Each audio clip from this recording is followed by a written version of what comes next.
I'm Lauren Mitchell, 34. I just finalized a $120,000 loan agreement for my own father with 22% annual interest plus processing fees and strict guarantees. I looked into the eyes of the man who told me I'd never be anything without his family and signed the documents without my hands shaking. I didn't scream. I didn't break down. I just maintained my professional composure while he called the terms ridiculous and told me I was ungrateful. The expression on his face when I responded, "Business is business, Dad. You taught me that, remember?" was worth every second of the underestimation I endured in that family, 3 years working at the company and a lifetime growing up under that family dynamic. Where are you watching from today? Drop your location in the comments below and hit that like and subscribe button if you've ever felt undervalued by the people who should appreciate you most. You'll definitely want to stick around for what happened next. Let me take you back to where it all began. Growing up, Mitchell Construction was more than a family business, it was our identity. My father, Richard Mitchell, started it as a small operation that grew profitable during the early 2000s housing boom. Every dinner conversation revolved around contracts, clients, and growth strategies. I was a curious child. Dad used to take me to construction sites when I was little. I'd wear a too big hard hat and ask endless questions about blueprints and materials. "You've got a good eye for business, Lauren," he'd say back then, ruffling my hair. Those memories make what happened later hurt even more. As a teenager, I watched as my younger brother Tyler was groomed to take over someday. He was only 2 years younger, but the difference in how we were treated might as well have been decades. "Tyler, come look at these foundation plans." "Tyler, meet our new supplier." "Tyler, you'll run this company someday." I wasn't included in those conversations anymore. When I graduated high school with honors and announced I wanted to study business administration, Dad seemed pleased. I thought maybe I was working my way back into his vision for the company's future. 4 years later, I graduated at the top of my class. My thesis on family business succession planning won departmental recognition. I thought surely now Dad would see my potential. "We always need good administrative support," was all he said at my graduation dinner. Still, I joined the family business. What choice did I have? It was all I'd ever known, all I'd ever wanted to be part of. I told myself I'd prove my worth through hard work and dedication. They put me at the front desk. My starting salary was $32,000, barely enough to afford a tiny apartment 20 minutes from the office. Tyler started at $65,000 in management training, despite barely finishing high school. I swallowed my pride. I came in early, stayed late. I reorganized the filing system, computerized the accounting processes, and started handling client communications because I was good with people. Within a year, I was effectively running the office operations. Within 2, I was managing our smaller client relationships when the men were too busy with important meetings, which often involved golf courses and expensive lunches. My mother, Ellen, occasionally tried to advocate for me. "Richard, Lauren deserves a raise with all the extra responsibility she's taken on," she'd say. "She's getting valuable experience," Dad would respond dismissively. "Besides, she's family. We all make sacrifices for family." What he meant was that I should make sacrifices for the family. By my 3rd year, I was working 60-hour weeks. I'd created systems that increased our efficiency by 22%. I'd personally secured 3 new major clients through careful relationship building. I'd saved the company $43,000 by renegotiating vendor contracts. Tyler took credit for all of it in family meetings. I'd sit there, silent, as my father beamed at my brother. "That's my boy, a natural businessman." One evening after a particularly frustrating day, Mom found me crying in my car in the parking lot. "Honey, why do you stay?" she asked, her voice gentle but her eyes knowing. I wiped my tears, straightened my back, and said the words I'd been telling myself for years. "Because I'm a Mitchell, and someday they'll see my value." I didn't know then that someday would come, but not in the way I expected. I didn't know that in less than a week, everything would change. I didn't know that the next family meeting would be the one where I finally found my voice and my way out. 3 days later, I arrived at the office to find Tyler sitting at my desk, talking animatedly with a bank representative. My father stood beside them, proudly clasping my brother's shoulder. They barely glanced up when I entered. "Morning, Lauren," my dad said absently. "We need coffee for our meeting. The good stuff, not the break room garbage." I stood frozen in the doorway. On the desk, my desk lay a thick document labeled Mitchell Construction Expansion Plan. The title page looked oddly familiar. "Is there something else?" Dad asked when I didn't immediately move to get their coffee. "What's the meeting about?" I asked, keeping my voice carefully neutral.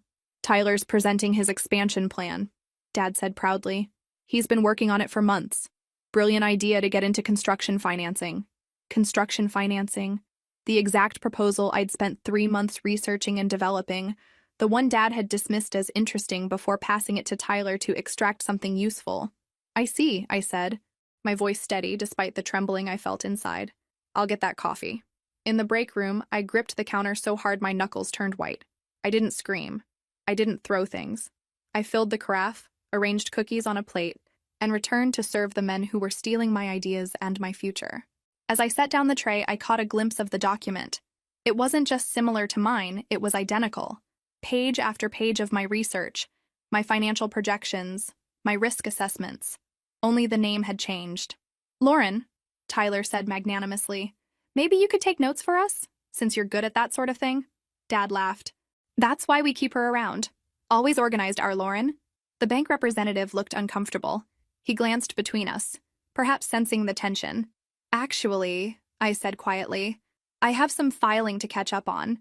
I'm sure Tyler can handle the presentation himself, since he created it all. I spent the rest of the morning in a fog, mechanically sorting papers while my mind raced. This wasn't the first time my contributions had been minimized, but it was the first time they'd been so blatantly stolen. At lunch, Melissa from accounting slid into the seat across from me in the empty break room. That was your proposal, wasn't it? She asked without preamble. I looked up, surprised by her directness. What makes you say that? I saw your draft 2 months ago when you asked me to review the financial projections, she said. It has your fingerprints all over it, especially the risk assessment matrix. Tyler couldn't create something that sophisticated if his life depended on it. For the first time that day, I felt tears threatening. Someone had noticed. Someone had seen. It doesn't matter, I said, pushing my untouched sandwich away. Dad will never see me as anything more than office support. Melissa leaned forward. So what are you going to do about it? The question caught me off guard. Do about it? What could I possibly do? Nothing, I said automatically. They're family. And that makes it okay for them to treat you like this? Her words hung in the air between us. I'd been so focused on proving myself worthy of the Mitchell name that I'd never considered whether the Mitchell name was worthy of me. That afternoon, I returned to my desk to find a letter that had been delivered to the office. It was from the State University, a response to the MBA application I'd submitted in secret 2 months earlier, during a moment of rare rebellion. I slipped it into my purse without opening it, afraid someone might see it and report back to my father. This small act of independence needed protection. That night in my tiny apartment, I stared at the unopened letter for hours. Finally, at 11:43 p.m., I tore it open. Dear Ms. Mitchell, we are pleased to inform you of your acceptance to our MBA program with a 60% scholarship. I read it 3 times to make sure I wasn't dreaming. A way out. A path forward. A future that didn't depend on my father's approval or my brother's generosity. But could I really leave? After all these years of trying to belong? My phone buzzed with a text from my mother. Your father wants to discuss expanding your responsibilities tomorrow. He was impressed by how you handled the Johnson account. Hope fluttered in my chest. Maybe things were changing. Maybe they finally saw my value. I fell asleep clutching that fragile hope, unaware that tomorrow would shatter it completely. The attempt at recognition. The next morning, I dressed with extra care my best blazer, the pearl earrings Mom had given me for graduation. Today might be the day everything changed. Dad called me into his office at 10 a.m. Tyler was already there, lounging in the visitor chair like he owned the place. Maybe someday he would. Lauren, sit down, Dad said, gesturing to the other chair. His tone was businesslike but not unkind. We've been talking about your role here. My heart quickened. I've actually been thinking about that too. I have some ideas. Great, because we've made a decision. Dad interrupted. The construction financing program is moving forward. Tyler will be heading it up. I glanced at my brother, who smirked slightly. And, Dad continued, we'll need someone to handle the increased administrative load. That's where you come in. I waited for more. There had to be more. We're promoting you to office manager, Dad announced, like he was offering me the world. $2 raise, plus you'll get your own office. Well, the storage room once we clear it out. Office manager, I repeated flatly. It's a big responsibility, Tyler chimed in. You'll be supporting the entire financing division. Supporting. Always supporting, never leading. What about my ideas for client acquisition? The new risk assessment protocols I developed?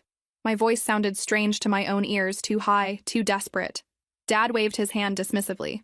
Tyler will be implementing those as part of the overall program. But they were my... Lauren? Dad cut in sharply. This is a family business. Individual credit doesn't matter. What matters is that Mitchell Construction succeeds. I looked between them, my father's expectant face, my brother's smug smile, and something inside me finally broke.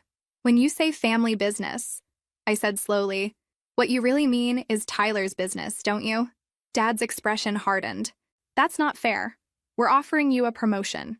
You're offering me a title change and $2 more an hour to keep doing what I've always done, make Tyler look good. Now, Lauren, Dad began, his face reddening. No. The word came out louder than I intended. No, I won't do it anymore. I reached into my bag and pulled out the university acceptance letter, sliding it across the desk. I've been accepted to the MBA program, with a scholarship. Dad barely glanced at it. An MBA? What for? You already have a position here. A position, not a future. The words tumbled out now, years of suppressed feelings finding their voice. I have a business degree. I've brought in new clients. I created the entire financing proposal that Tyler is now taking credit for. What more do I need to do to be taken seriously in this family? Tyler stood up, his face flushed. You're being dramatic. Just because you filed some paperwork doesn't mean I didn't file some paperwork. I built the entire model. I ran the numbers. I identified the market opportunity. You just put your name on it. Have you ever had someone take credit for your work? Drop a in the comments if you know exactly how this feels. Dad slammed his hand on the desk. That's enough. Lauren, you're being ungrateful. Everything we've done has been for this family's benefit. No, I said, standing up, suddenly calm. Everything you've done has been for Tyler's benefit.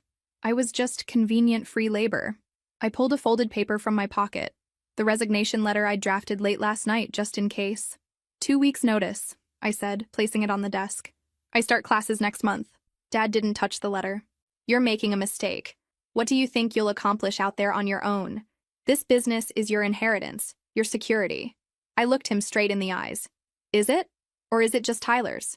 You're a woman in construction, Lauren, he said, as if explaining something to a child. It's different. Clients respect Tyler in ways they never will you. I'm being realistic. Then I'll find an industry where my gender isn't a liability in your eyes. As I turned to leave, Dad called after me. You walk out that door, don't expect to come crawling back when you fail. You'll be nothing without us. Lauren, nothing.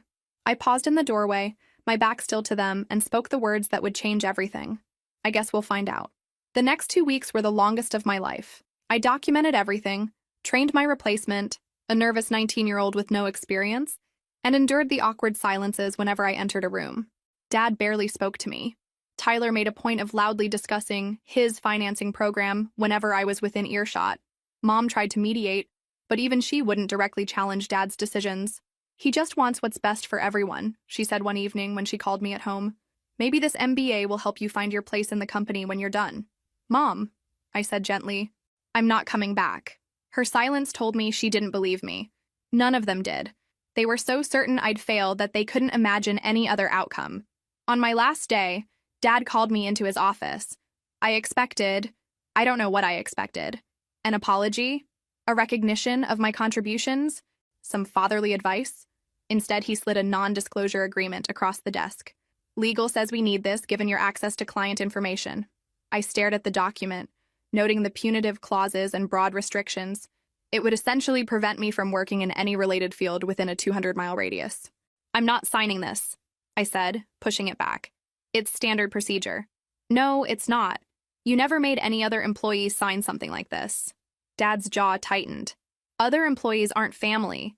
Other employees don't have your knowledge of our operations. Knowledge I gained while working for poverty wages, I reminded him. Knowledge that apparently wasn't valuable enough for you to listen to my ideas. Lauren, don't be difficult. Just sign it. I stood up.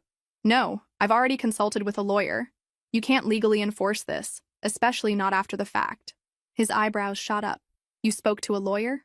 Behind my back? I spoke to a lawyer about my rights. As I should have years ago. Dad's face darkened. After everything I've done for you, this is how you repay me? With threats? It's not a threat. It's me finally standing up for myself. He tossed the pen down. Fine. Leave. Go play businesswoman with your fancy MBA. But remember what I said, you'll be nothing without the Mitchell name behind you. Nothing. I should have been hurt. Instead, I felt strangely calm. Thank you for making this easier, Dad. As I turned to leave, he called after me. You'll be back. The real world isn't as forgiving as family. I closed the door without responding and walked to my desk for the last time. Melissa was waiting there with a small gift bag. You might need this, she said, handing it to me. Inside was a leather portfolio embossed with my initials, not the Mitchell family crest that adorned everything in the office, but just LM, mine alone. For your new beginning, she whispered, quickly hugging me before anyone could see. I packed my few personal items into a box. Before leaving, I made one final decision. I had already sent the company documents I'd created to my personal email as proof of my work, but now I gathered copies of my original risk assessment protocols, client acquisition strategies, and financial projections documents that represented hundreds of hours of my work. Not to use unethically, but as templates for my future career and proof of my capabilities. I'll be keeping these, I told Melissa quietly. They're my intellectual property. She nodded. Smart. You created them after all. Who knows when they might be useful again? As I walked out, some employees nodded goodbye. Others avoided eye contact, afraid of being associated with the family outcast. Mom met me in the parking lot, her eyes red-rimmed. He doesn't mean what he says when he's angry, she offered weakly. Yes, Mom, he does. I hugged her tightly. This isn't goodbye, just goodbye to working here. She pressed her car keys into my hand. Take my car until you can afford your own. I can use the company vehicle. Dad won't like that. She straightened her shoulders. Let me worry about your father. It was the first time I'd seen her stand up to him, even indirectly. Maybe my leaving would change more than just my life. As I drove away, I glanced in the rearview mirror. The Mitchell construction sign loomed large over the building. For my entire life, that name had defined me, my worth, my place, my future. Now I had to define myself. That night, alone in my apartment, I opened my laptop and typed 3 words that would become my mantra for the next 3 years. Watch me succeed. My first day of MBA orientation was terrifying. Most students were younger, fresh from undergraduate programs. Others were seasoned professionals sponsored by their employers. I was neither just a 27-year-old woman with a chip on her shoulder and something to prove. Financial management emphasis? The academic advisor raised her eyebrows as she reviewed my registration. That's our most demanding track. Most students have industry experience. I have experience, I said firmly, just not the conventional kind. The workload was brutal. I attended classes during the day and worked nights at a local bank as a teller, the only position I could find without recent references. My father had made sure of that. I later learned he'd told our industry contacts that I'd left on difficult terms. My tiny studio apartment was all I could afford on my reduced income. Some nights I ate ramen for dinner so I could pay for textbooks. I sold my furniture piece by piece when money got tight, first the coffee table, then the bookshelf, finally the bed frame, sleeping on just a mattress on the floor. Dad's words echoed in my darkest moments. You'll be nothing without us. I used them as fuel, studying until my eyes burned, taking on extra projects, seeking out professors during office hours to absorb everything they could teach me. 3 months in, Professor Winters pulled me aside after her corporate finance lecture. Mitchell, she said, eyeing me curiously. Any relation to Mitchell Construction? My stomach dropped. Had my father's influence reached even here? Yes, I admitted. They're my family. Interesting. She tapped her pen against her notepad. Your analysis of the Harrington case was exceptional. You identified factors the other students missed. Thank you, I said, surprised by the praise. You have an unusual perspective. Like you've seen the practical side, not just the theoretical. I hesitated before responding. I worked in a family business for 3 years. I saw how financial decisions really get made when textbook approaches meet human emotions. She nodded thoughtfully. We're launching a research project on family business succession. Could use someone with your insight. It's unpaid, but could lead to connections. I'm interested, I said immediately. It means extra hours, on top of your coursework and your job. I'm not afraid of hard work, Professor. She studied me for a moment. No, I don't think you are. Email me your schedule. We'll make it work. That research position changed everything. I met Jane Winters, Professor Winters' sister, and a respected finance executive who was establishing a new fund for underserved business sectors. I worked weekends and any spare hours helping with their research, absorbing everything about investment evaluation and risk assessment. Often late at night, I would revisit the documents I'd brought from Mitchell Construction, refining and improving my models based on what I was learning. These weren't just relics of my past, they were becoming the foundation for my future methodology. 6 months into my MBA program, Jane offered me a part-time paid internship. The salary was modest, but it meant I could quit the bank teller job for something relevant to my career goals. You have good instincts, Jane told me after I'd correctly identified a promising investment opportunity the other analysts had overlooked. You see value where others see only risk. For the first time since leaving Mitchell Construction, I felt my confidence growing, not because someone else validated me, but because I was proving my worth through results, not family connections. I still kept tabs on the family business through Melissa, who had become a true friend. The construction financing program was struggling under Tyler's leadership. He'd implemented it without the careful risk controls I designed, resulting in several bad loans that were straining the company's resources. Your dad won't admit it, Melissa texted one night, but they needed your analytical skills more than they knew. Part of me felt vindicated. A smaller, more petty part felt satisfied, but mostly I felt free. Their success or failure no longer defined me. In my second semester, I met Nathan Reynolds in my data analytics class. He was brilliant with numbers and painfully shy. We became study partners, then friends. He helped me strengthen the quantitative side of my analyses, while I helped him communicate his insights more effectively.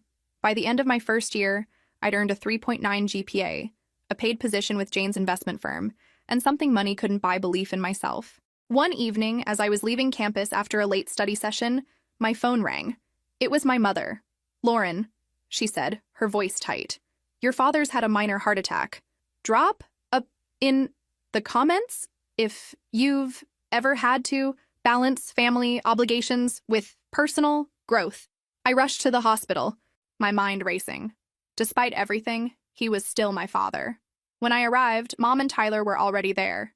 Dad looked smaller somehow, diminished against the white hospital sheets. "Lauren," he said, his voice raspy.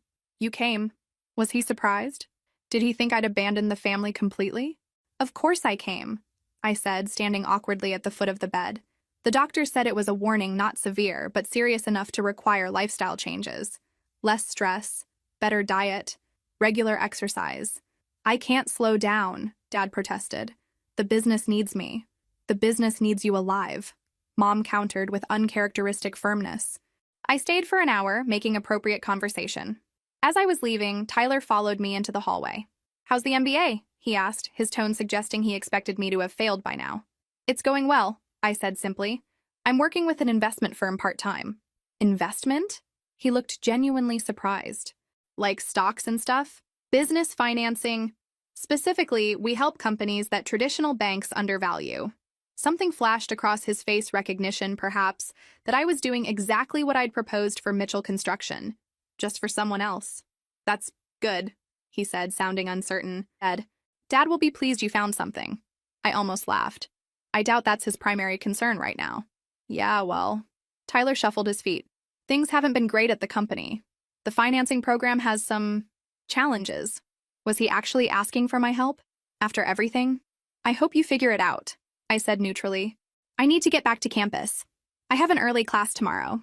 As I walked away, I heard him call after me. "He talks about you, wonders how you're doing."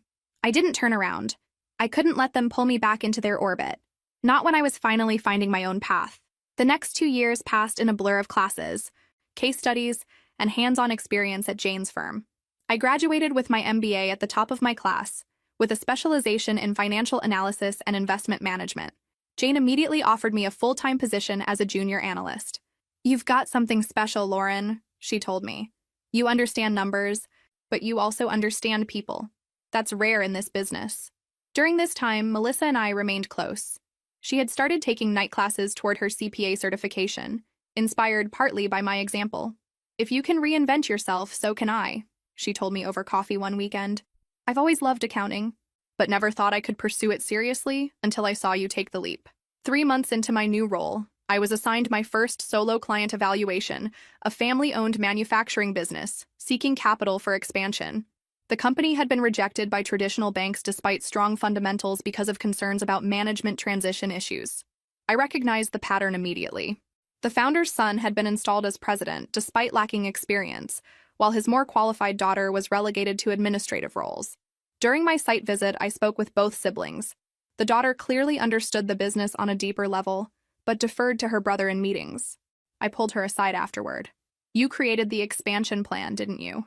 I asked directly. She looked startled, then wary. Why would you say that? Because I recognize the situation, I said. I've lived it. Something in my tone must have convinced her. She admitted to developing the entire strategy while her brother took the credit. In my recommendation to Jane, I proposed an unusual condition. The daughter should be named COO with clear authority over the expansion project as a requirement for our investment. That's unorthodox, Jane said, reviewing my report. We don't typically dictate management structure. This isn't about dictating structure, I explained. It's about recognizing and leveraging their strongest asset, her expertise. The company will be more likely to succeed with her in a leadership role, which makes our investment safer. Jane studied me for a long moment. This is personal for you. It informs my analysis, I acknowledged. But the numbers support my recommendation. To my surprise, Jane approved my proposal. Even more surprisingly, the family accepted our terms. 6 months later, their expansion was exceeding projections, and the daughter was thriving in her executive role. That success led to more. I developed a reputation for understanding family business dynamics and identifying hidden potential where others saw only risk. My progression at the firm was steady junior analyst for 18 months, then analyst for 2 years, followed by senior analyst. Each promotion came with increased responsibility and validation of my approach. Nathan joined our firm after completing his PhD in financial analytics, bringing his computational expertise to complement my qualitative approach. Together, we developed a proprietary assessment model that helped identify promising investment opportunities among businesses traditional lenders overlooked. The foundation of this model? The very risk assessment protocols I had created at Mitchell Construction, now refined and expanded through years of academic study and practical application. Those documents I had saved weren't just mementos of a painful past, they had become the seeds of my professional innovation. I rarely thought about Mitchell Construction anymore. Mom still called regularly, but we kept our conversations focused on personal matters, not business. I sent birthday and Christmas cards to Dad and Tyler, but declined invitations to family business functions. 5 years after completing my MBA at age 34, Jane called me into her office. I'm restructuring the firm, she announced, creating specialized divisions with more autonomy. I want you to head the family business transition group as a separate entity under our umbrella. Your own office, your own team, your name on the door. I stared at her, momentarily speechless. You've earned this, Lauren, she said. You've built something valuable. Now build it bigger. 2 months later, I signed the paperwork establishing Mitchell Financial Partners as a subsidiary of Winters Investment Group, not Mitchell Construction. Not my father's name, mine. The irony wasn't lost on me. 7 years after being told I'd be nothing without them, I had built something meaningful, substantial, and entirely my own. I never expected what happened next. 3 weeks after launching Mitchell Financial Partners, my assistant Hannah knocked on my office door.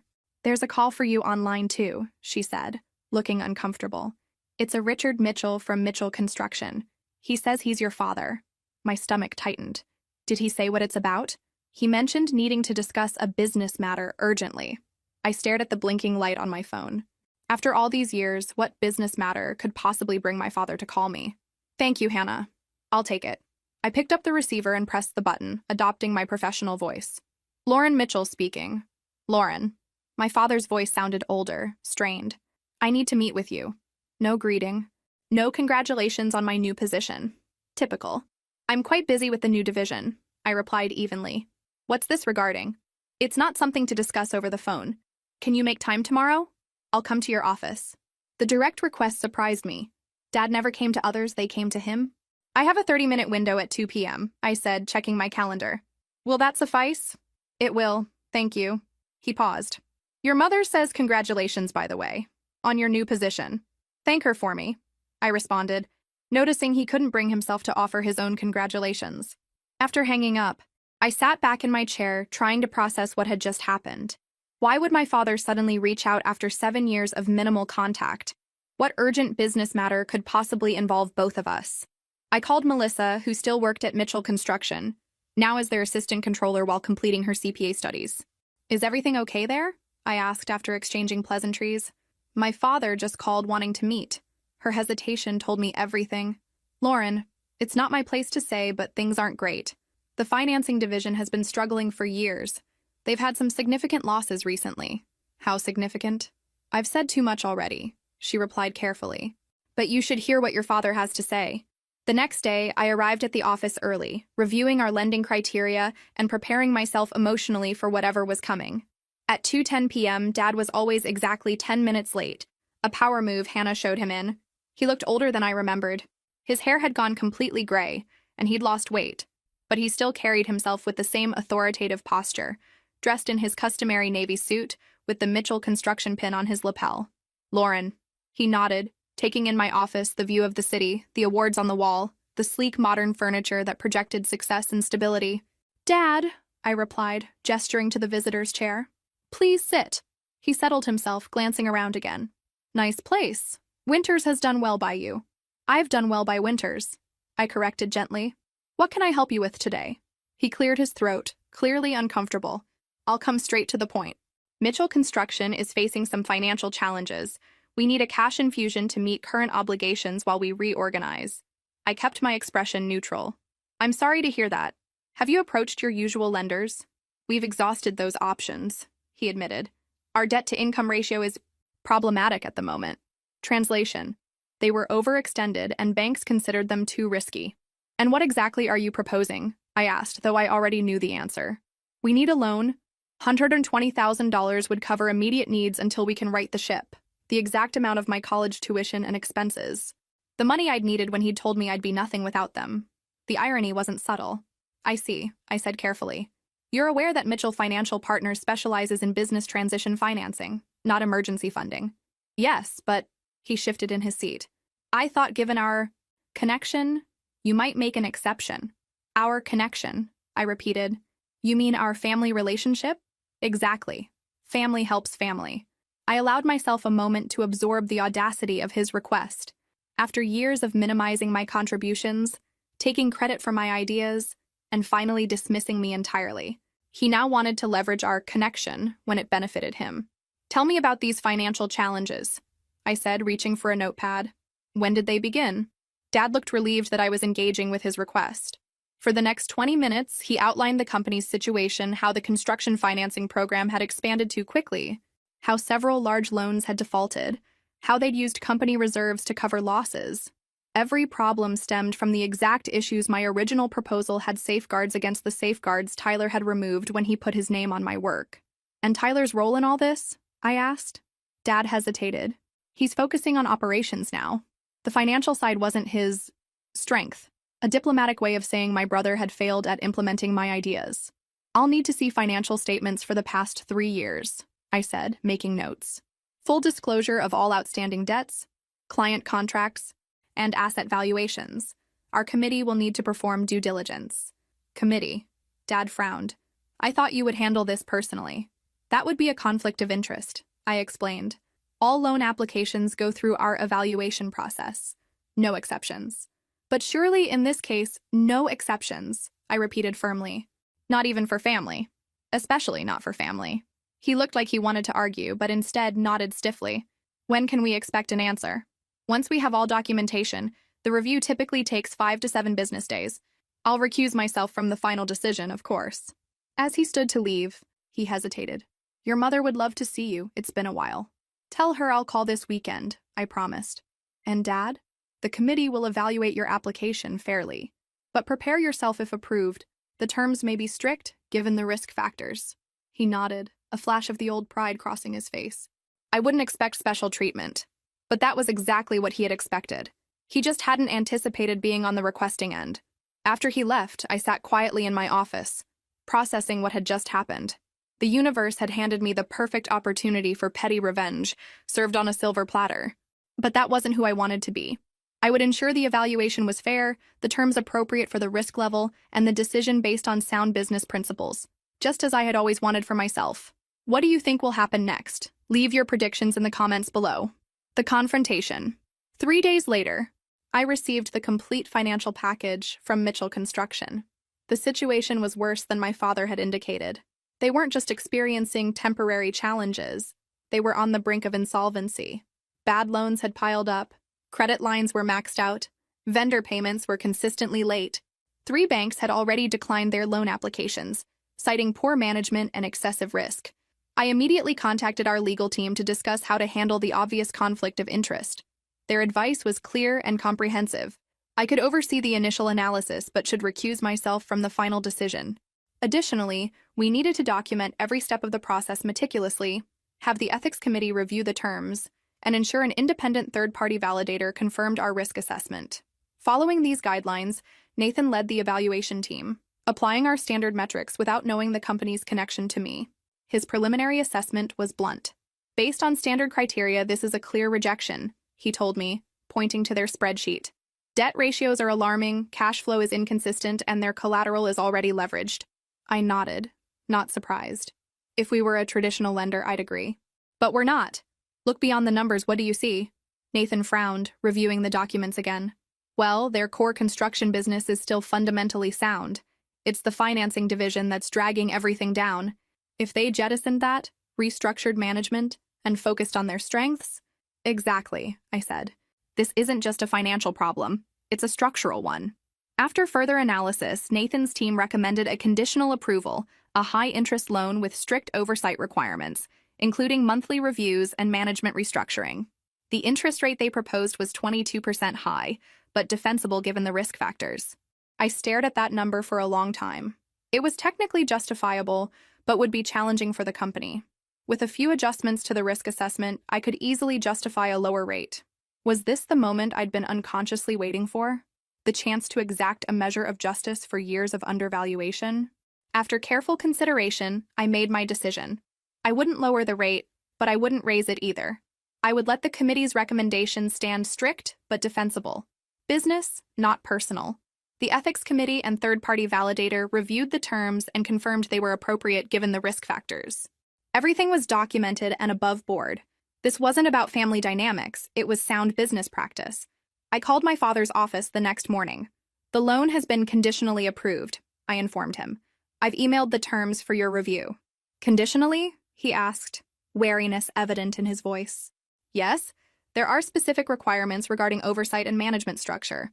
The interest rate reflects the risk assessment 22% annually. His sharp intake of breath was audible. 22%? That's highway robbery. It's actually fairly standard for a high-risk borrower with multiple bank rejections, I explained calmly. You're welcome to seek financing elsewhere if our terms don't suit you. You know we've tried that, he said, his voice tight with anger. Is this your way of getting back at me? At the family? This isn't personal, Dad, I replied evenly. It's business. Your company presents significant risk factors that justify the rate. The documentation supports this assessment, which was conducted by our standard evaluation team. I recused myself from the final decision. I need to discuss this with Tyler, he said abruptly. Of course, the offer remains open until Friday. 2 days later, my assistant informed me that my father and brother were in the lobby requesting a meeting. I hadn't expected Tyler to come along. Send them up, I instructed, straightening my desk and taking a deep breath. They entered my office looking like men heading to their own execution. Dad's expression was grim. Tyler's was a mixture of embarrassment and resentment. Lauren, Dad nodded curtly. Tyler mumbled a greeting, his eyes darting around the office, taking in the evidence of my success. Thank you for coming, I said professionally. Have you had a chance to review the terms? These terms are punitive, Dad said without preamble, dropping the document on my desk. 22% is predatory. It's proportionate to the risk, I corrected. Your company has been rejected by 3 banks, has multiple defaulted loans, and negative cash flow for 2 consecutive quarters. From a purely financial perspective, we shouldn't be approving this loan at all. Then why are you? Tyler asked suddenly. If we're such a bad risk? I met his gaze directly. Because beneath the mismanagement, there's still a viable business. The core construction operation has value. With proper restructuring and financial controls, it can recover. Mismanagement? Dad's face flushed. We've been in business for 30 years. And you've been on the brink of failure for at least 3 of those years, I replied calmly, pointing to their financial statements. The construction financing division has been poorly managed from the start. The risk controls that should have been implemented were ignored. The result is exactly what I predicted would happen in my original proposal, the one Tyler put his name on. Tyler had the grace to look away, his face reddening. That's ancient history, Dad dismissed. We're talking about now. It's directly relevant to now, I insisted. The problems you're facing didn't happen overnight. They're the result of systemic issues that were never addressed. Issues I identified years ago. Dad's jaw tightened. So this is your revenge? Charging us loan shark rates when we're vulnerable? I didn't raise my voice. I didn't need to. No, Dad, this is business. The rate reflects the risk. The conditions reflect the changes needed for recovery. Nothing more, nothing less. We can't possibly afford these terms, Tyler interjected. The monthly payments alone would cripple us. Then perhaps you should consider the management restructuring option outlined in Section 4, I suggested, flipping to that page. With a qualified CFO implementing proper financial controls, we could reassess the risk factors after 6 months, potentially lowering the rate. Dad scoffed. And who would this CFO report to? You? To the board, which would include a representative from our firm, yes. But day-to-day operations would remain under your control, with appropriate oversight. Tyler leaned forward. So basically, you want to take over? No, I said patiently. I want you to succeed. These measures are designed to help you do that. By charging us 22% interest, Dad muttered bitterly. I closed the folder and looked him directly in the eyes. 7 years ago, you told me I'd be nothing without the Mitchell name. You dismissed my ideas, took credit for my work, and pushed me out because I didn't fit your image of what a Mitchell should be. His eyes widened slightly at my directness. Today, I'm in a position to help save that name, but on terms that reflect reality, not family sentiment. So yes, the rate is high. Yes, the conditions are strict. Because that's what the situation calls for. Not because of our history, but in spite of it. The office fell silent. Dad stared at me like he was seeing me for the first time, not as his overlooked daughter, but as the businesswoman I'd become. We'll take the deal, he said finally, his voice subdued, with the 6-month review option. As I slid the contract across the desk, I felt no triumph, no vindication, just the quiet satisfaction of a professional job done well. I hadn't compromised my principles for revenge, nor had I sacrificed sound business judgment for family ties. Business is business, Dad, I said as he signed the papers. You taught me that. The implementation phase began immediately.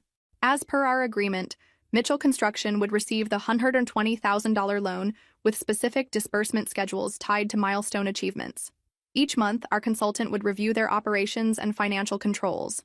I assigned Nathan to oversee the project, keeping myself at arm's length to maintain professional boundaries. He provided weekly updates on their progress. They're actually implementing the changes, he reported, sounding surprised after the first month. Your father grumbles, but he's following the restructuring plan. And Tyler? I asked, curious about my brother's role in all this. Interestingly, he seems relieved. Like he's glad someone else is handling the financial side now. He's focusing on client relationships, and operations seems much more comfortable there. This matched what I'd always suspected. Tyler hadn't wanted the financial responsibility. He just wanted the title and status. Perhaps being forced to confront his limitations was actually freeing for him. 3 months into the agreement, Nathan suggested I join him for the quarterly review meeting. They've made significant progress. I think it would be valuable for you to see it firsthand. I hesitated. I'm not sure that's appropriate given my family connection. As the division head, it's entirely appropriate, he countered. Besides, I think it might provide some closure for everyone. Reluctantly, I agreed. We scheduled the meeting at Mitchell Construction's offices rather than my neutral territory seemed best. Walking into the building after 7 years was surreal. Some things remained exactly the same, the reception desk where I'd started, the family photos on the wall, the company logo emblazoned everywhere. But there were changes too. New faces, updated systems, a general sense of order that hadn't existed before. Dad and Tyler were waiting in the conference room. Along with Melissa and the new CFO, we'd helped them hire a sharp, no-nonsense woman named Patricia who had specialized in turning around struggling construction companies. Lauren, Dad nodded formally as I entered. Thank you for coming. The meeting began with Patricia's detailed presentation of their financial improvements. Delinquent accounts were down 36%. Cash flow had stabilized. They'd even secured 2 new major contracts that would significantly improve their position by year-end. The core issue remains the financing division, Patricia explained, pointing to the spreadsheets. We've contained the bleeding, but the fundamental model needs restructuring. Actually, Tyler interjected. I've been thinking about that. He glanced at me before continuing. We should probably shut it down completely. Return to our core competency construction. I couldn't hide my surprise. Tyler voluntarily suggesting they abandon his pet project, the division he'd fought so hard to control. That's quite a shift in position, I observed carefully. He shrugged, looking uncomfortable. Yeah, well, it was never really my idea to begin with, was it? The acknowledgement hung in the air between us, the closest he'd ever come to admitting he'd stolen my concept. We've run the numbers, Patricia continued, seemingly unaware of the undercurrents. Phasing out the financing arm while focusing on construction would allow for debt reduction and stabilization within 18 months. After the formal presentations, Nathan engaged Patricia and Melissa in a technical discussion about debt restructuring options. Dad indicated he wanted to speak with me privately and led me to his office. It hadn't changed much, same imposing desk, same industry awards on the walls, same photo of him and Tyler at a job site. I noticed there were no pictures of me anywhere. "You've done well for yourself," he said, gesturing for me to sit. "Mitchell Financial Partners. I see the advertisements sometimes." "Thank you," I replied simply. "You've made good progress here too." He nodded, looking tired. "Patricia's been a godsend. Should have hired someone like her years ago." "Someone with financial expertise definitely helps," I agreed, wondering where this conversation was heading. Dad was silent for a moment, staring at his hands. "That day you left, the things I said." I tensed, unsure if I was ready for this conversation. "I was wrong," he continued, the words seeming difficult for him. "About you being nothing without us. Clearly you've become something significant on your own." It wasn't quite an apology, but from my father, it was monumental. "Thank you for acknowledging that," I said carefully. "Your mother always said you had the sharpest mind in the family. I should have listened to her." He looked up, meeting my eyes directly. "I should have listened to you." The admission stunned me. In all my imagined scenarios of reconciliation, I'd never actually expected him to admit his mistake so plainly. "Why didn't you?" I asked. The question that had haunted me for years finally spoken aloud. He sighed heavily. "Stubbornness. Tradition. Fear, maybe." "Fear of what?" "That you'd outshine us all," he admitted. "That you'd make me obsolete. It was easier to keep you in a box I understood than to let you redefine what Mitchell could be." The honesty of his answer caught me off guard. For the first time, I saw my father not as the towering figure of my childhood, but as a man with his own insecurities and limitations. "I never wanted to make anyone obsolete," I said softly. "I just wanted my ideas to be heard, my contributions to be valued. I know that now." He gestured around the office. "This loan agreement, as harsh as it is, it's saving us. You're saving the family business. Just not in the way I expected." We sat in silence for a moment, years of unspoken feelings filling the space between us. "Lauren," he said finally, "I'm not asking you to come back. You've built your own legacy now. But maybe there's room for some kind of relationship, professional or personal. Whatever you're comfortable with." It wasn't a grand reconciliation. It wasn't even a proper apology for years of undervaluation. But it was a start and acknowledgement that I existed as my own person, worthy of respect on my own terms. "I'd like that," I said, surprised to find I meant it. "Maybe start with dinner sometime. Mom would like that." He nodded, relief evident in his expression. "She would. She's very proud of you, you know. We all are now." As I left his office, I realized something important. I no longer needed their pride or approval. It was nice to have, certainly, but it no longer defined my worth. I had proven myself not to them, but to myself, and that made all the difference. The next 3 months brought continued improvement for Mitchell Construction. Under Patricia's guidance, they implemented all the financial controls from my original proposal 7 years late, but effective nonetheless. The loan payments were made on time, and their business stabilized. At the 6-month review, Nathan's team recommended reducing the interest rate to 18%, based on their improved risk profile still high, but a significant reduction that acknowledged their progress. My relationship with my family began a cautious thaw. Monthly dinners with Mom became a regular occurrence. Dad occasionally called with legitimate business questions. Even Tyler and I established a cordial if distant connection. One Thursday afternoon, Hannah knocked on my door with an unusual message. The Greater Metro Business Association called. They want to know if you'll accept their Family Business Innovation Award at next month's gala. Apparently, someone nominated you for your work with family business transitions. I was genuinely surprised. Did they say who nominated me? They wouldn't tell me, Hannah replied, just that it was someone who had witnessed your approach firsthand. I accepted the nomination, though public recognition had never been my goal. Jane was delighted, seeing it as valuable exposure for our growing division. This validates everything we've been building, she said. Recognition of your specialty in family business transitions will open more doors. The night of the gala arrived, and I found myself uncharacteristically nervous. Public speaking had never bothered me, but this award felt different, a public acknowledgement of the very expertise my own family had once dismissed. As I entered the hotel ballroom, Scanning the crowd for familiar faces, I froze. Near the front, at a prominent table, sat my parents and Tyler. They hadn't mentioned they would be attending. Before I could process this surprise, Melissa appeared at my side, elegant in a navy evening gown. "Did you know they were coming?" I whispered, nodding toward my family. She smiled mysteriously. "I might have suggested it would be appropriate." "Melissa?" I gave her a searching look. "Was it you? Did you nominate me for this award?" She shook her head. "Not me, though I would have if someone else hadn't beaten me to it." 2 weeks earlier, she had proudly shown me her newly completed CPA certification, the result of 3 years of night classes and weekend study sessions. Her determination had inspired me, just as she claimed my journey had inspired her. The mystery deepened. If not Melissa, then who? The ceremony proceeded with the usual speeches and presentations. Finally, the association president announced the Family Business Innovation Award. This year's recipient has pioneered a unique approach to family business transitions, recognizing that the challenges aren't merely financial, but deeply personal. Through innovative assessment methods and compassionate yet firm interventions, she has helped numerous family businesses navigate succession and growth challenges. Please welcome Lauren Mitchell of Mitchell Financial Partners. As I made my way to the podium, the applause felt surreal. I delivered my prepared remarks, thanking Jane for her mentorship, Nathan for his partnership, and our clients for their trust. Family businesses are unique, I concluded. They operate at the intersection of commerce and emotion, where balance sheets meet birth certificates. Finding the path forward requires understanding both the financial and human elements at play. I'm honored to be recognized for this work, which is deeply meaningful to me personally. As I returned to my seat, I passed my family's table. Mom beamed with pride, Dad nodded with something like respect, and Tyler surprisingly stood to shake my hand. During the reception that followed, as I circulated through the crowd accepting congratulations, the association president approached with a smile.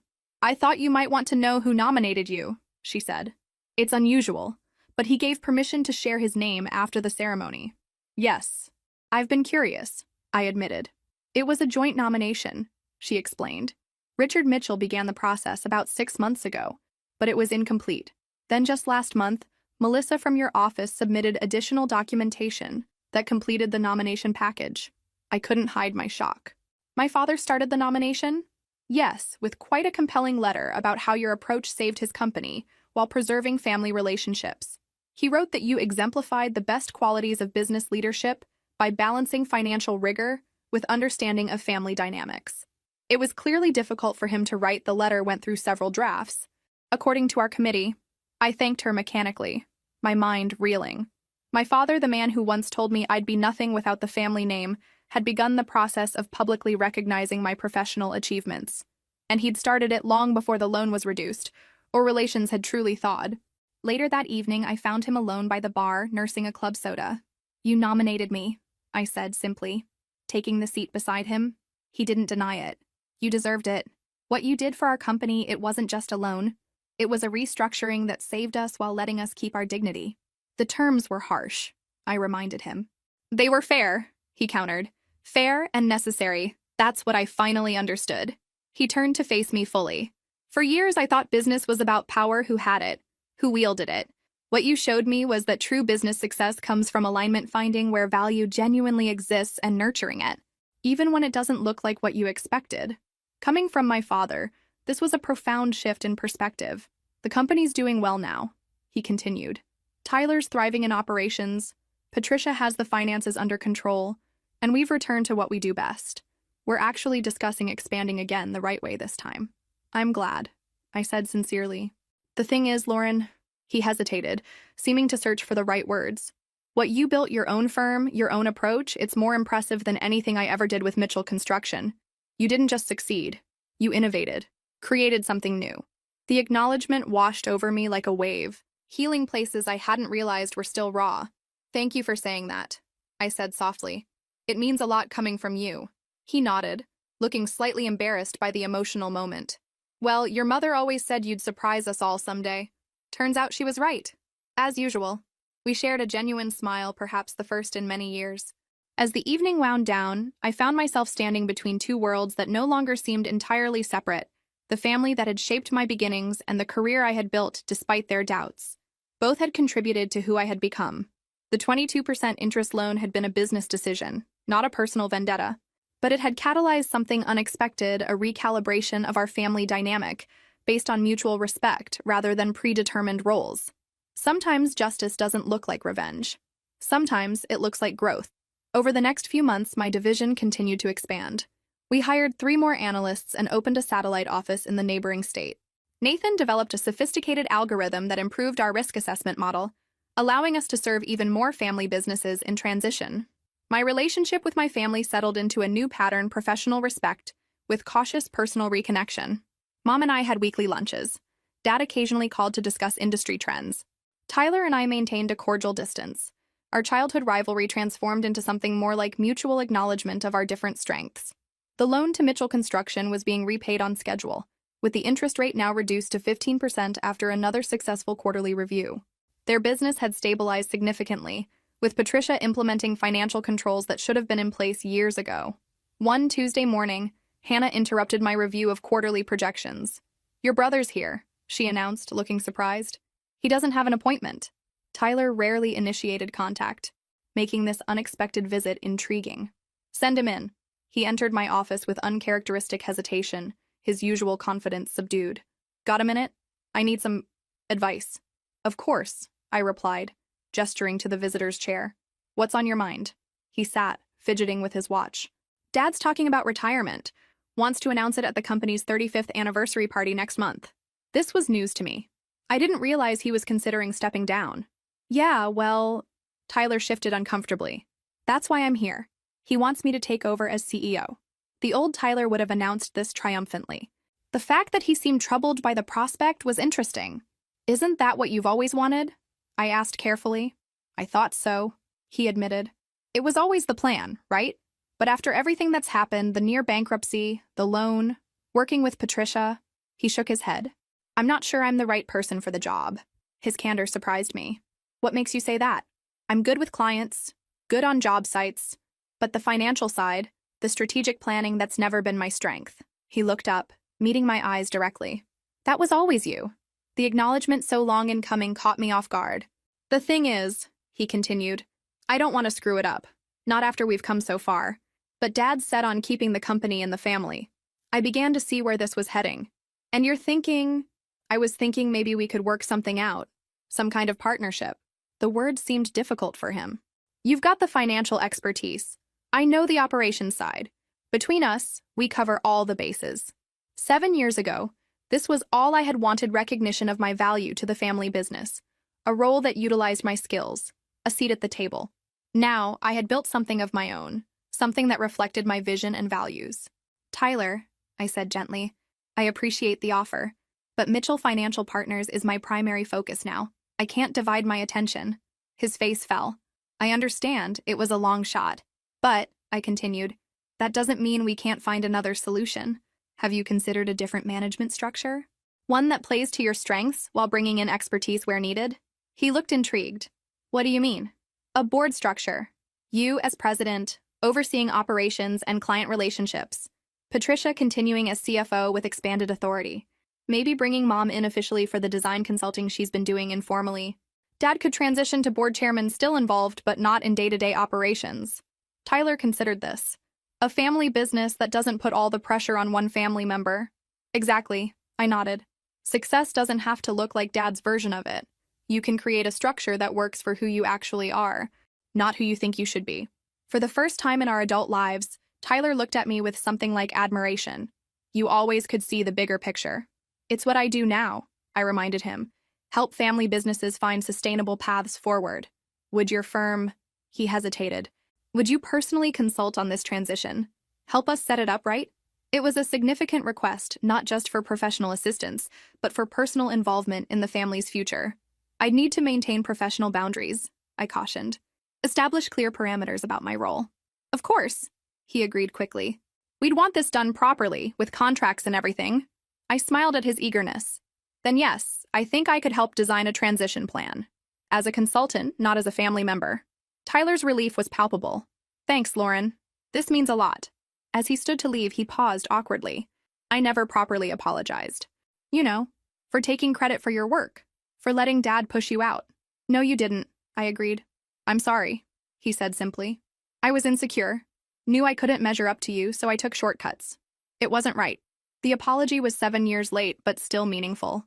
Thank you for saying that. Dad's anniversary party is 3 weeks from Saturday, he said, heading for the door. Mom would love if you came. Dad too, though he won't say it. I considered the invitation. I'll check my calendar. After Tyler left, I sat quietly, processing the conversation. The family business that had once rejected my contributions was now seeking my expertise. The brother who had taken credit for my work was now acknowledging my capabilities. It wasn't about validation anymore. I'd found that elsewhere. It was about reconciliation, finding a way forward that honored both where I'd come from and who I'd become. I picked up the phone and dialed Jane's number. Do we have a conflict of interest policy for consulting with family businesses where we also have a lending relationship? We can create one, she replied pragmatically. Why do you ask? I might have a new client, I said. One that needs a rather specialized approach to succession planning. 3 weeks later, I attended Mitchell Construction's 35th anniversary celebration. Not as the overlooked daughter or the stern creditor, but as something new, a respected professional whose expertise was valued by the very people who had once dismissed it. Dad announced his transition to chairman, with Tyler as president within the new management structure we designed together. As he outlined the changes coming to the company, he did something unprecedented. He publicly acknowledged my contribution. This new chapter of Mitchell Construction has been shaped with the expert guidance of my daughter Lauren, whose financial acumen once saved this company, and whose vision will help carry it forward. In that moment, standing among people who had witnessed my journey from administrative assistant to respected financial expert, I felt something I hadn't expected. Not triumph over my father's admission, but freedom from needing it at all. I had already proven my worth to myself and to the world. His recognition was welcome, but no longer necessary for my sense of self. That was the real victory. If you've ever had to rebuild a relationship that once hurt you, drop a in the comments. The journey to healing is rarely straightforward. 1 year after my father's retirement announcement, Mitchell Construction was thriving under its new management structure. Tyler had grown into his role as president, focusing on operations and client relationships, areas where he genuinely excelled. Patricia continued as CFO, implementing the financial controls I had designed years earlier. Even my mother had found her place, heading a new interior design division that complemented their construction services. The loan had been paid in full 6 months ahead of schedule, officially ending our financial relationship. Mitchell Financial Partners had continued its growth, with our family business transition specialty now recognized throughout the industry. We'd expanded to 28 employees across 3 offices, with Nathan leading our analytical team and Melissa joining us as a senior financial advisor after completing her CPA certification.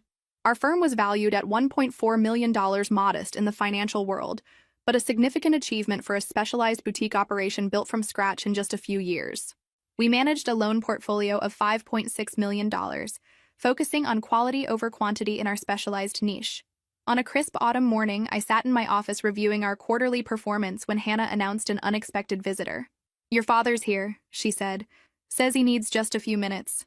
Since our relationship had normalized, Dad rarely showed up unannounced. "Send him in." He entered looking more relaxed than I'd seen him in years. Retirement suited him. He'd lost the perpetual tension that once defined his posture, and even dressed more casually in khakis and a button-down, rather than his trademark suit. "Lauren," he nodded, taking a seat. "Hope I'm not interrupting anything important." "Just quarterly reviews," I assured him. "What brings you by?" He placed a small wooden box on my desk. "Found this while cleaning out some old files at home. Thought you might want it." Curious, I opened the box to find a collection of childish drawings, blueprints, and building designs sketched in crayon. Some on construction paper, others on the backs of Mitchell Construction letterhead. My childhood drawings from when Dad used to take me to job sites. "You kept these?" I asked, surprised. Dad had never been sentimental. "Your mother did at first," he admitted, "but I'm the one who put them in the box. Always meant to show them to you when you took your place in the company." I lifted a particularly detailed drawing, my 10-year-old vision of an office building with a playground on the roof. "I remember this one. You said it was impractical but creative." "Still true," he chuckled. "Though these days, rooftop amenities are all the rage. You were ahead of your time." We sat in comfortable silence as I looked through the drawings, each one a snapshot of a time when I believed my ideas mattered to him. "I made a lot of mistakes with you, Lauren," he said finally, his voice uncharacteristically soft. "Let my own limitations narrow my vision of what you could be. It worked out in the end, I replied, surprised to find I truly meant it. I found my own path. You did. He nodded. A better one than I could have offered you. But I still regret the years we lost. The simple acknowledgement meant more than any elaborate apology could have. The company's doing well under the new structure, he continued. Tyler calls it the Mitchell model, when he talks to other family businesses, equal roles based on actual strengths rather than birth order or gender. I smiled at that. Progress. He's recommending some of them to your firm, you know. Says you're the best in the business at helping families through transitions. This was news to me. I didn't realize he was sending referrals. 3 so far, Dad confirmed. Says if you helped the Mitchells, you can help anyone. The irony wasn't lost on either of us. Your mother and I have been talking, he continued, shifting slightly in his chair. We're hosting a holiday dinner next month. Family, close friends, key employees. We'd like you to come not just as our daughter, but as a respected colleague, someone who helped shape Mitchell Construction's future. The invitation represented a full-circle acknowledgement not just of our blood connection, but of my professional value to the family legacy. I'd like that, I said sincerely.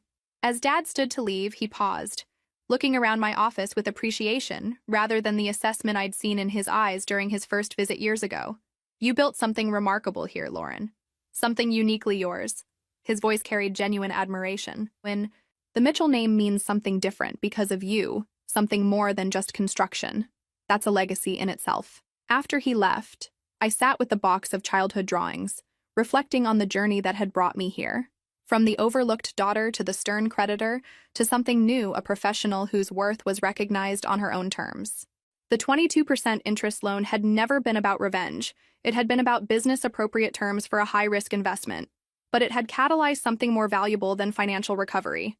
It had forced a reckoning, a reassessment of long-held assumptions about value and contribution. My phone buzzed with a text from Nathan.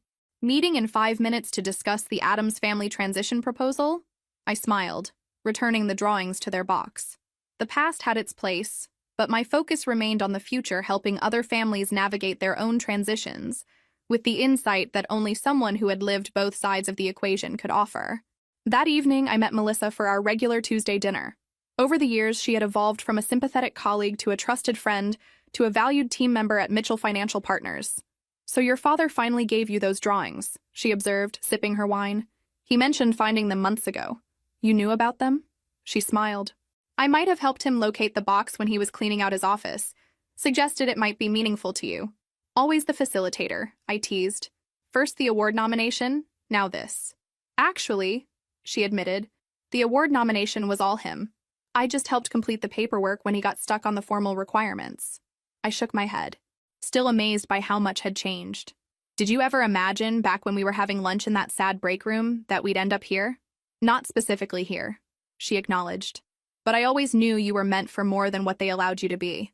That's why I pushed you to apply for that MBA program. Best advice I ever took, I said, raising my glass in a toast. To finding our own paths. And to redefining family business, she added, clinking her glass against mine. Later that night, as I looked out over the city from my apartment window, I reflected on the words I would never hear directly from my father, but which his actions had finally acknowledged. That I had value independent of the family name, that my contributions mattered, that my vision had merit. More importantly, I reflected on the truth I had discovered for myself, that my worth had never depended on his recognition in the first place. To everyone watching who's ever been underestimated by those who should have believed in you most, remember this. Sometimes the greatest success isn't proving others wrong. It's building something so undeniably right that it speaks for itself. Your value isn't determined by those who fail to see it. It's established by your courage to believe in it anyway. If this story resonated with you, make sure to like and subscribe for more stories of transformation and justice. And remember, the best revenge isn't serving back the same pain you received. It's creating a life so full of purpose that the pain becomes just one chapter in a much larger story of success.